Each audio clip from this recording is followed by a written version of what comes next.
12장 1절로 11절의 말씀입니다. 12장 1절로 11절까지 우리 한 목소리로 함께 봉독하겠습니다. 1절부터 읽도록 하겠습니다. 6월절 엿새 전에 예수께서 베다니에 이르시니 이곳은 예수께서 죽은 자 가운데서 살리신 나사로가 있는 곳이라. 거기서 예수를 위하여 잔치할세 마르다는 일을 하고 나사로는 예수와 함께 앉은 자 중에 있더라.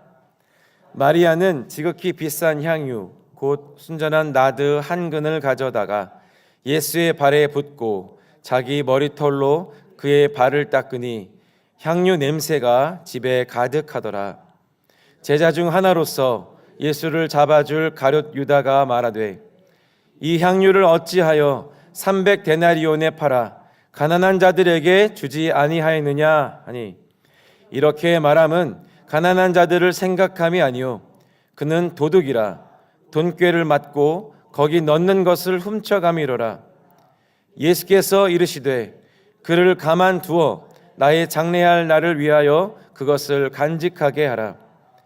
가난한 자들은 항상 너희와 함께 있거니와 나는 항상 있지 아니하리라 하시니라.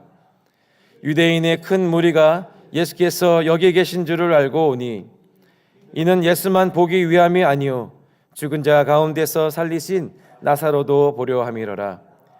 대제사장들이 나사로까지 죽이려 하고 모의하니 나사로 때문에 많은 유대인이 가서 예수를 믿음이로라. 아멘. 우리가 너무나도 잘 알고 있는 나사로의 이 부활 사건, 나사로가 그의 연약함으로 말미암아서 그 질병으로 죽었다가 우리 예수님께서 그를 부활케 하신 기적은 보통의 사건이 아니었습니다. 예수님의 많은 행적들, 예수님께서 이 행적으로 말미암아서 많은 사람들이 예수님을 구원자, 메시아로 믿게 됩니다. 실로 그 파급력은 굉장했다고 봅니다. 그 종교 회의를 열어서 산헤드린 공회가 소집이 되고 그 종교 지도층 가운데 회의하고 우려로 인해서 또 음모를 꾸미기도 하는 이러한 일들이 이 나사로의 부활 사건을 통해서 일어나게 됩니다. 이로써 세상의 모든 죄를 짊어지고 하나님의 어린 양으로 죽임 당하시는 아마도 모든 역사 가운데 가장 위대한 카이로스의 찰나가 준비되어져 가는 과정 가운데 그 길목 가운데 있는 것을 보게 됩니다. 앞서서 요한복음 11장 56절과 57절에 이 내용이 있습니다. 그들이 예수를 찾으며 성전에 서서 서로 말하되 너희 생각에는 어떠하냐? 그가 명절에 오지 아니하겠느냐? 하니 이는 대제사장들과 바리새인들이 누구든지 예수 있는 곳을 알거든 신고하여 잡게 하라 명령하였음이로라. 예수님을 잡아서 죽이려고 하는 그들의 음모가 본격적으로 발동이 됩니다. 그러나 다른 한편에서는 성경에 보여주는 가장 아름다운 스토리 중에 한 장면이 펼쳐지게 됩니다. 오늘 읽은 본문의 말씀들이 바로 그러한 장면입니다. 12장 1절과 2절의 말씀 제가 한 번 더 읽겠습니다. 6월절 엿새 전에 예수께서 베다니에 이르시니 이곳은 예수께서 죽은 자 가운데서 살리신 나사로가 있는 곳이라. 거기서 예수를 위하여 잔치할세 마르다는 일을 하고 나사로는 예수와 함께 앉은 자 중에 있더라. 예수님께서 십자가에서 이제 모든 인류를 위해서 돌아가시기 전 약 일주일 된 6월절 엿새 전입니다. 예수님께서 나사로를 살리셨기 때문에 이로 인해서 기쁨의 잔치가 벌어졌습니다.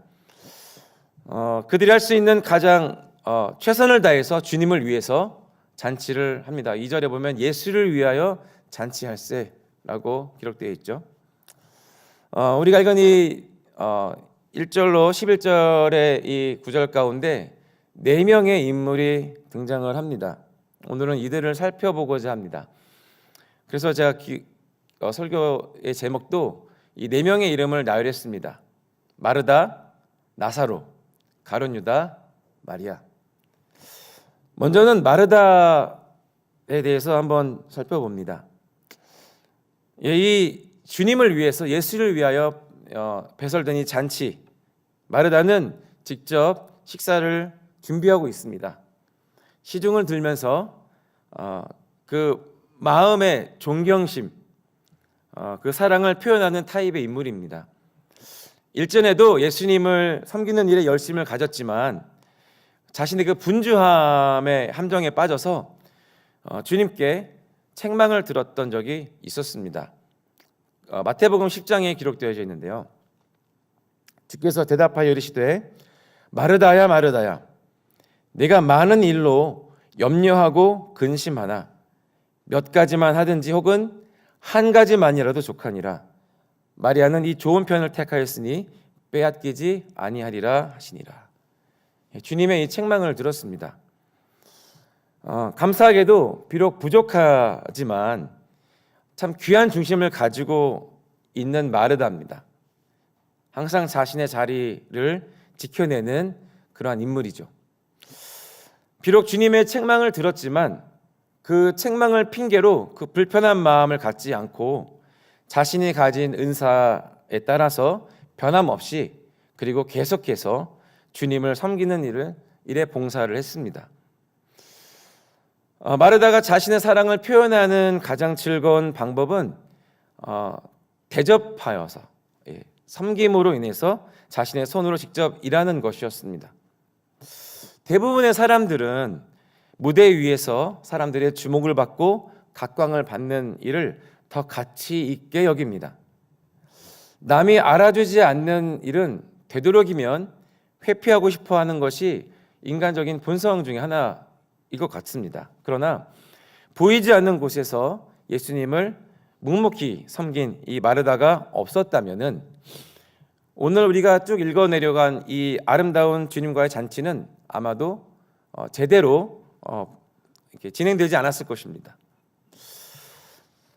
정성껏 음식을 준비하고 대접하는 이 마르다와 같이 하나님과 또 영혼들을 위해서 아낌없이 섬기는 그러한 섬김의 사역을, 대접하는 사역을 하는 이들에게 마땅히 우리는 찬사와 감사해야 할 것입니다. 그리고 그들의 노고를 항상 기억하고 그것을 표현해 주는 것이 필요하다고 저는 생각을 합니다. 그리고 두 번째 인물은 나사로입니다. 바로 이 잔치가 있게 된 중요한 원인을 제공한 사람, 나사로. 그는 몸이 약하여서 질병으로 인해서 사망하였다가 예수님의 그 외침, 우리가 알고 계시죠? 그 무덤을 향해서 나사로야 나와라, 그 주님의 명령을 듣고 살아난 인물입니다.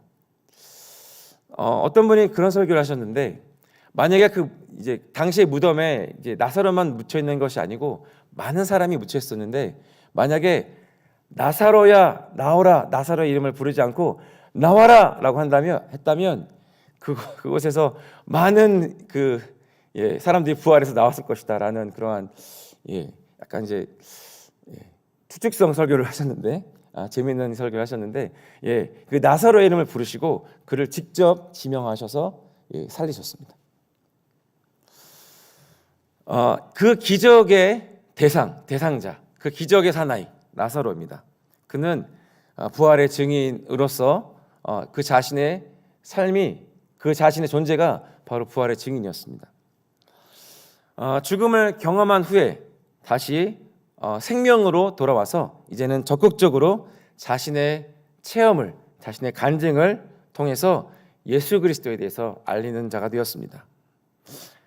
은혜를 입은 자는 그 은혜를 갚기 위해서 자신의 남은 인생을 그렇게 주님께 드리게 됩니다. 나사로 같은 자들도 사람들과 친밀히 지내면서 예수님을 직접 전하고 증거하고 그분의 이름을 드러내는 그런 역할을 나사로는 맡았던 것이죠. 그래서 아마도 예수님과 함께 앉은 자 중에 있었다라는 의미가 바로 이런 의미이지 않을까 싶습니다. 본문 9절에서 11절의 말씀입니다. 유대인의 큰 무리가 예수께서 여기 계신 줄을 알고 오니 이는 예수만 보기 위함이 아니오 죽은 자 가운데서 살리신 나사로도 보려 함이로라. 대제사장들이 나사로까지 죽이려고 모이하니 나사로 때문에 나사로로 인하여서 많은 유대인이 가서 예수를 믿음이로라.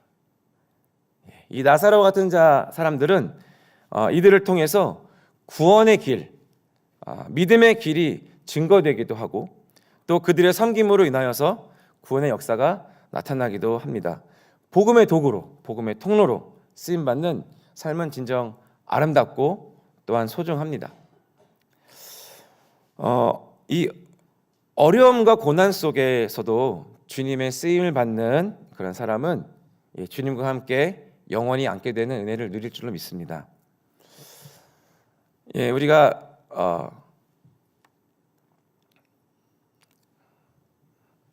마르다와 그리고 나사로에 대해서 살펴봤는데 남은 두 명 가룟 유다와 마리아도 마저 살펴보도록 하겠습니다. 이 두 사람은 이 본문 안에서 대조를 이루는 그러한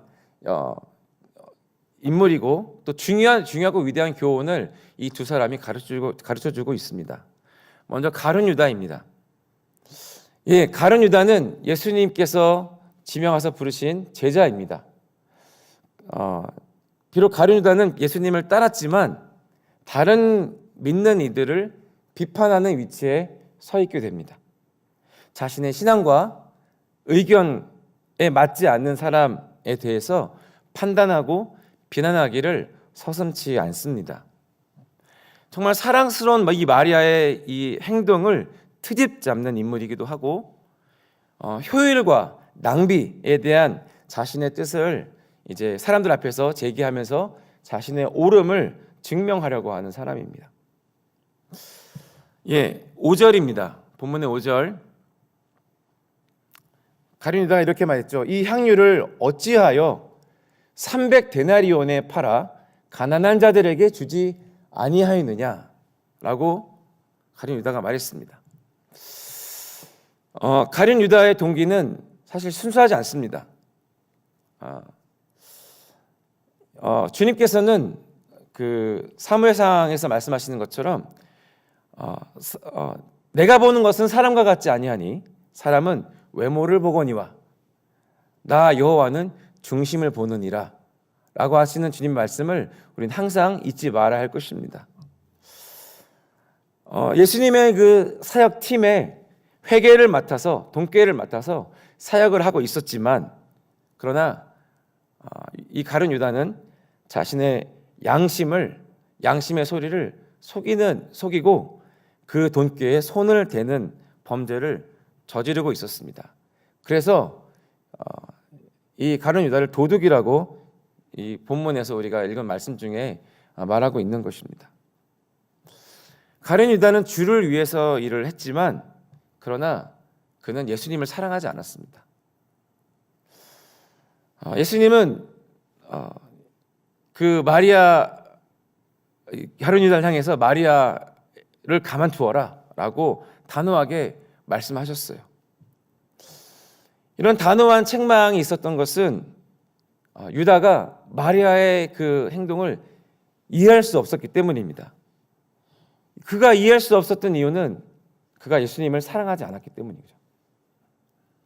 사랑은 희생적이고 낭비적인 면이 있습니다. 그것을 사랑하지 않는, 사랑이 없는 사람은 그것을 도저히 이해할 수 없는 것이에요. 사랑은 우리 이성과 수지타산을 맞추는 철저한 계산법으로는 설명할 수 없는 면모를 가지고 있습니다.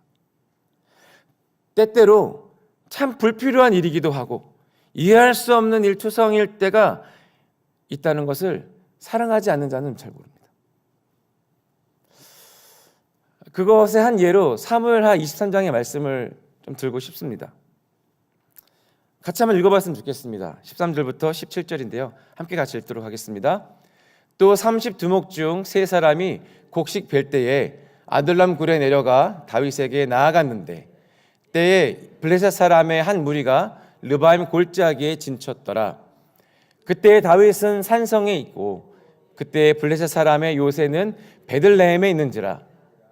다윗이 소원하여 이르되 베들레헴 성문 곁 우물물을 누가 내게 마시게 할까 하매 새 용사가 블레셋 사람의 진영을 돌파하고 지나가서 베들레헴 성문 곁 우물물을 길어가지고 다윗에게로 왔으나 다윗이 마시기를 기뻐하지 아니하고 그 물을 여호와께 부어 드리며 이르되 여호와여 내가 나를 위하여 결단코 이런 일을 하지 아니하리이다.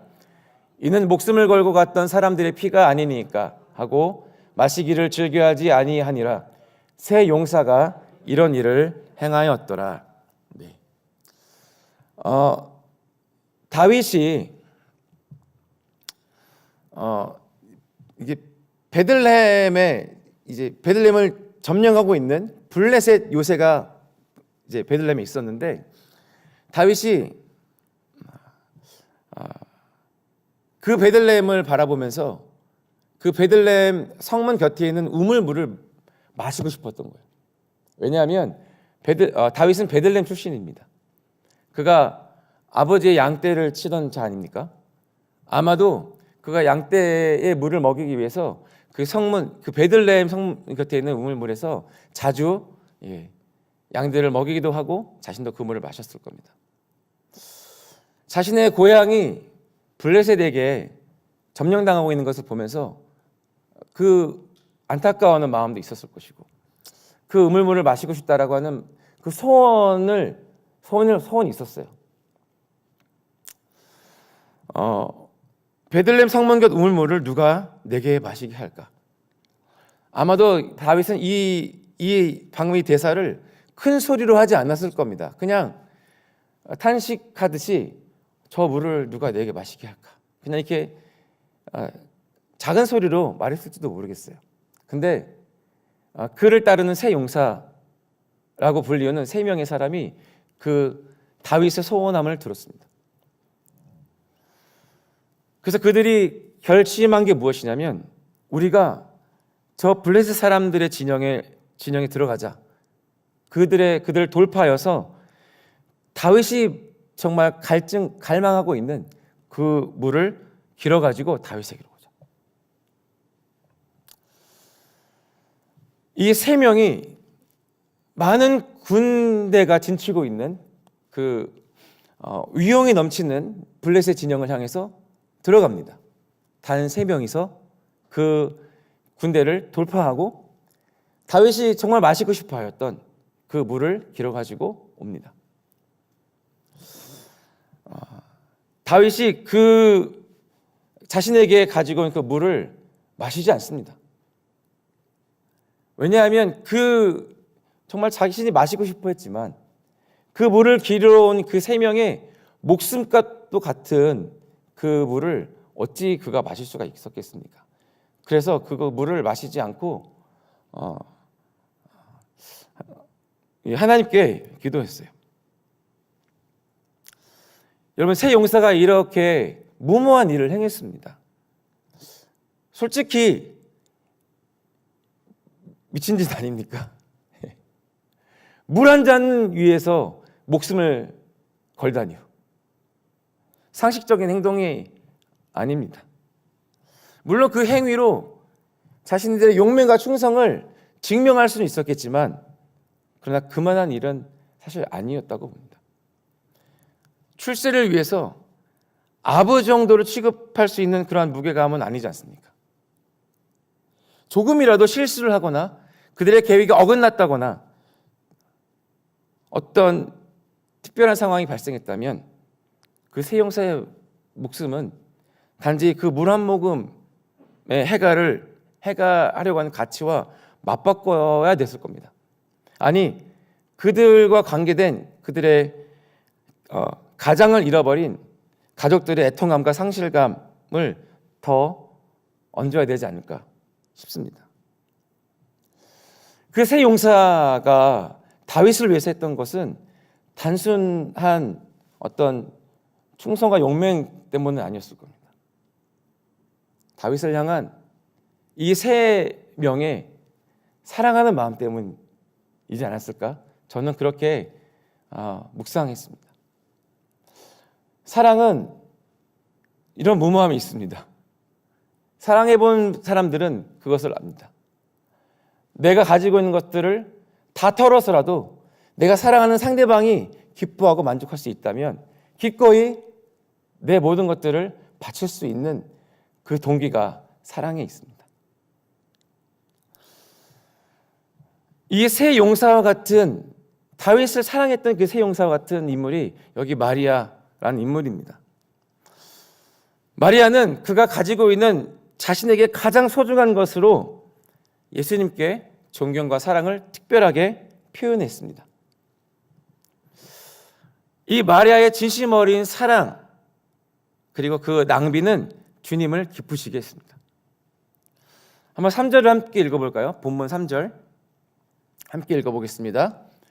마리아는 지극히 비싼 향유 곧 순전한 나드 한 근을 가져다가 예수의 발에 붓고 자기 머리털로 그의 발을 닦으니 향유 냄새가 집에 가득하더라. 아멘.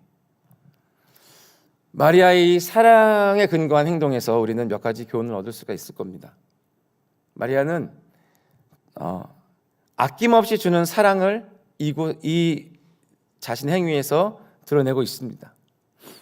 주님을 섬길 때는, 우리 하나님을 섬길 때는 자신의 최고의 것을 기꺼이 내놓는 것, 인색하거나 계산적이지 않는 섬김, 이것을 거룩한 낭비라고 이야기할 수 있겠습니다.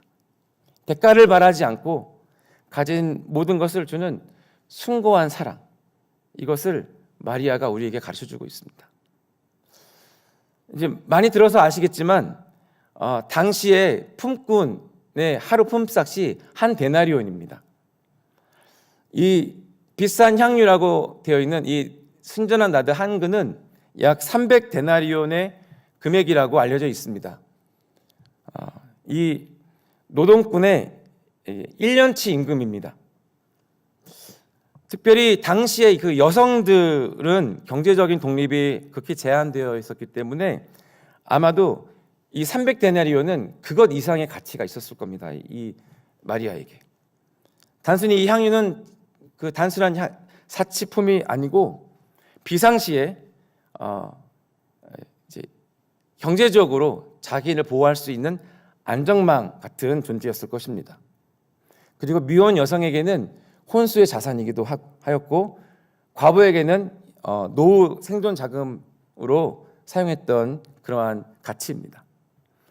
그리고 여기 나드 향유, 나드는 당시의 그 유대인 문화권에서는 혼례와 깊이 연결되어 있는 품목입니다.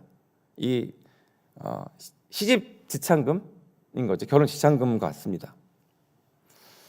그래서 여인에게 이 향유를 내가 가지고 있다, 간직한다라고 하는 것은 미래의 삶, 결혼, 그리고 안정된 사회적 지위를 보장하는, 상징하는 그러한 이제 물건이었던 것이죠. 이 병행 구절인 마가복음에는 이것이 옥합에 담겨져 있었는데 이 옥합을 깨뜨렸다라고 기록되어 있습니다. 이 옥합은 향유가 증발되지 않도록 밀봉된 용기이지 않습니까? 그래서 한번 깨뜨리면은 재사용이 불가능합니다. 이 옥합을 깨뜨려서 부었다라고 하는 것은 나는 이 향유를 이것을 돌려받을 생각이 없다라는 의미를 가지고 있어요. 결국 나는 부분적인 헌신을 하려고 한 것이 아니라 난 전적으로 난 이걸 드리겠다라고 하는 그러한 행위였습니다. 또 마리아는 자신을 낮추는 겸손한 사랑을 표현했습니다. 자신이 가진 전부를 드렸을 뿐만 아니라 자신의 머리털로 주님의 발을 닦았다라고 되어 있습니다. 당시 유대 여성들이 공공장소에서 머리카락을 푸는 것은 수치스러운 일로 여겼고요. 이것이 좀 문제가 되면 이혼 사유가 될 수도 있었던 그러한 사유입니다. 마리아는 사회적 체면과 명예를 아낌없이 내려놓은 것입니다. 참된 사랑은 비용을 아끼지 않을 뿐만 아니라 자신을 낮추고 굽혀서 그리고 온전히 자신을 들여서 주님을 높이고 최상의 존경을 표현하는 것입니다. 이것이 마리아의 월십이었습니다. 하나님을 향한, 주님을 향한, 메시아를 향한 가치를 표현한, 우리가 말하는 예배라고 하는 것이죠.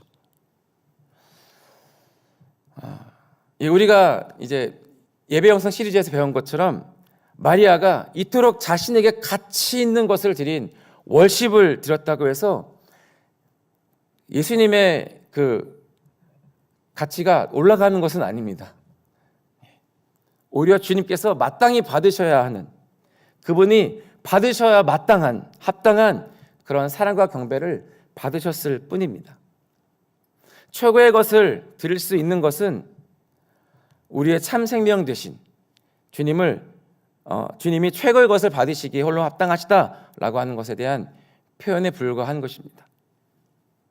바울이 선포한 것처럼 그에게 세세토록 영광이 있을지어다. 할렐루야. 그러한 것들을 우리는 요한계시록 5장에서 마저 볼 수 있습니다. 제가 읽도록 하겠습니다. 내가 또 보고 들음에 보좌와 생물들과 장로들을 둘러선 많은 천사의 음성이 있으니 그 수가 만만이여 천천이라. 큰 음성으로 이르되 죽임을 당하신 어린 양은 능력과 부와 지혜와 힘과 존귀와 영광과 찬송을 받으시기에 합당하도다 하더라.